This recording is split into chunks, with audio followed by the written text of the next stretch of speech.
ಮೊದಲಿಗೆ ತಮ್ಮೆಲ್ಲರಿಗೂ ಸುಜಾತ ಕೋರೆ ಎಜುಕೇಷನಲ್ ಚಾನಲಕ್ಕೆ ಸ್ವಾगत. निपुण भारत अभियाना अंतर्गत कृती आराखडा इयत्ता दुसरी कन्नड माध्यम विषय गणित कौशल्य संख्यावरील क्रिया. ಇದು ಒಂದು ಸಣ್ಣ ಪ್ರಯತ್ನ. ಇದರಲ್ಲಿ ಕೃತಿ ಆರಾಖಡ ತಯಾರು ಮಾಡಲಾಗಿದೆ. ಇದನ್ನು ನೋಡಿದ ನಂತರ ಸಬ್ಸ್ಕ್ರೈಬ್ ಮಾಡಲು, ಲೈಕ್ ಮಾಡಲು ಮತ್ತು ಕಮೆಂಟ್ ಮಾಡಲು ಮರೆಯಬೇಡಿ. ವರ್ಗ 2 ಕೌಶಲ್ಯ ಸಂಖ್ಯೆಗಳ ಮೇಲಿನ ಕ್ರಿಯೆಗಳು. ನಿರೀಕ್ಷಿತ ಅಧ್ಯಯನ ಕ್ಷಮತೆ ಏನದಂದ್ರೆ ದೈನಂದಿನ ಜೀವನದಲ್ಲಿ 9ರವರೆಗಿನ ಸಂಖ್ಯೆಗಳ ಮೊತ್ತ ಮತ್ತು ಉಳಿತಾಯವನ್ನು ಬಳಸುತ್ತಾರೆ. 18ರವರೆಗಿನ ಇಲ್ಲಿ ಮೊದಲಿಗೆ ಅನುಕ್ರಮಣಿಕೆ, ಆಮೇಲೆ ಮಟ್ಟ, ವಿದ್ಯಾರ್ಥಿಗಳ ಹೆಸರು, ಉದ್ದೇಶ, ಕೃತಿ ಅಥವಾ ಕಾರ್ಯ, ಕೈಗೊಂಡ ಕಾರ್ಯ, ಸಾಧನೆ ಸಾಹಿತ್ಯಗಳು ಅಥವಾ ಮಾರ್ಗದರ್ಶಕ ಅಥವಾ ಸುಲಭಕ ಅಂತಂತು, ವೇಳೆ ಅಂದರೆ ಎಷ್ಟು ದಿವಸ ಬೇಕೋ ಅಷ್ಟು ದಿವಸ, ನಿಷ್ಪತ್ತಿ ಅಥವಾ ಸಾಧ್ಯ ಏನಾಗಿದೆ ಅಂತಕ್ಕಂಥದ್ದು. ಇಲ್ಲಿ 1ನೇ ಘಟ್ಟದಲ್ಲಿ ನನ್ನ ಹತ್ರ ಇರ್ತಕ್ಕ 1ನೇ ಘಟ್ಟದಲ್ಲಿ ಇಲ್ಲಿ ಏನದಪ್ಪ, 1ನೇ ಘಟ್ಟದಲ್ಲಿ ಉದ್ದೇಶ ಏನದ, ಸ್ಪಷ್ಟವಾದ ವಸ್ತುಗಳನ್ನು ಬಳಸಿಕೊಂಡು 0ದಿಂದ 4 ಅಂಕಿಗಳವರೆಗಿನ ಸಂಖ್ಯೆಗಳನ್ನು ಸೇರಿಸಲಾಗುವುದಿಲ್ಲ ಅಂತಕ್ಕಂಥ ಒಂದು ಸೇರಿಸಲಾಗುವುದಿಲ್ಲ ಅವರಿಗೆ.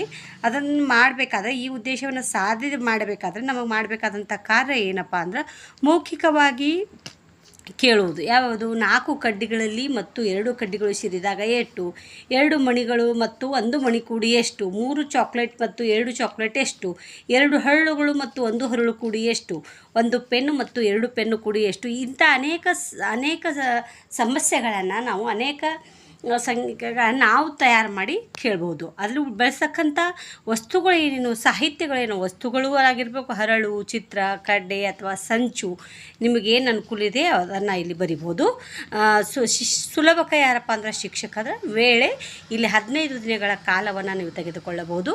ನಂತರ ಮಕ್ಕಳು ಇದರಿಂದ ಸಾಧ್ಯವಾಯಿತು ಏನಪ್ಪ, ಮಕ್ಕಳು ಮೌಖಿಕ ಪ್ರಶ್ನೆಗಳಿಗೆ ಉತ್ತರ ಕೊಡುವರು.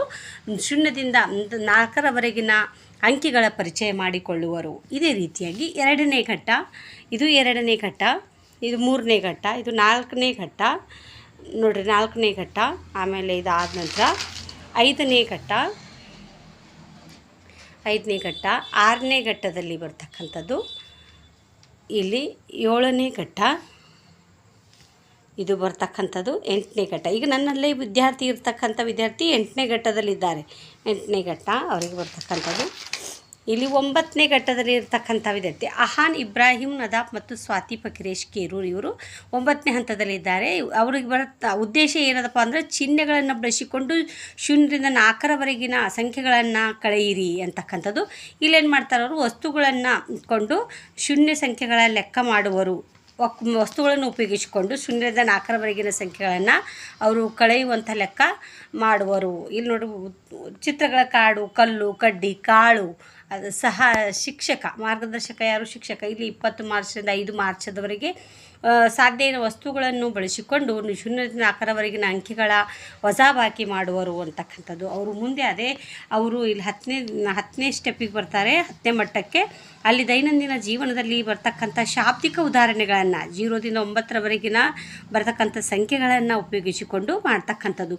ನಾವು ಅಲ್ಲಿ ಮಾಡ್ತಕ್ಕಂಥ ಕಾರ್ಯ ಯಾವುದಪ್ಪ ಅಂದ್ರೆ ವಸ್ತುಗಳ ಉಪಯೋಗಿಸಿಕೊಂಡು ಶಾಬ್ದಿಕ ಉದಾಹರಣೆಗಳನ್ನು ಬಿಡಿಸುವ ಪದ್ಧತಿ ತಿಳಿಸಿಕೊಡುವುದು. 0ದಿಂದ 9ರವರೆಗಿನ ಅಂಕೆಗಳ ಉಪಯೋಗಿಸಿ ಶಾಬ್ದಿಕ ಉದಾಹರಣೆಗಳು ಬಿಡಿಸಲು ಹೇಳುವುದು. ಉದಾಹರಣೆಗೆ ಒಂದು ಪೆನ್ಸಿಲ್ನಲ್ಲಿ 8 ಪೇನು, ಇವುಗಳಲ್ಲಿ ಅದರಲ್ಲಿ ಇನ್ನೂ 2 ಹಾಕಿದಾಗ ಎಷ್ಟು ಆಗುತ್ತವೆ ಅಂತಕ್ಕಂಥದ್ದು.